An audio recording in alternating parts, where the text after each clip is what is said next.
రంగారెడ్డి జిల్లాలో ఎట్టకేలకు చిరుతపులిని పట్టుకున్నారు ఫారెస్ట్ అధికారులు. కొన్ని రోజులుగా తరచుగా రంగారెడ్డి జిల్లా శివారు ప్రాంతాల్లో కనిపిస్తూ ప్రజలను భయాందోళనకు గురిచేసింది చిరుత. చిరుతను పట్టుకునేందుకు 2 బోన్లు 14 ట్రాప్ కెమెరాలు ఏర్పాటు చేసింది అటవీ శాఖ.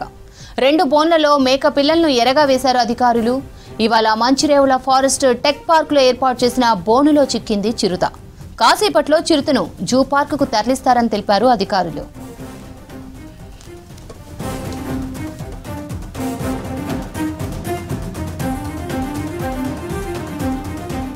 రంగారెడ్డి జిల్లాలో ఎట్టకేలకు చిరుతపులిని పట్టుకున్నారు ఫారెస్ట్ అధికారులు. కొన్ని రోజులుగా తరచుగా రంగారెడ్డి జిల్లా శివారు ప్రాంతాల్లో కనిపిస్తూ ప్రజలను భయాందోళనకు గురిచేసింది చిరుత. చిరుతను పట్టుకునేందుకు 2 బోన్లు 14 ట్రాప్ కెమెరాలు ఏర్పాటు చేసింది అటవీ శాఖ.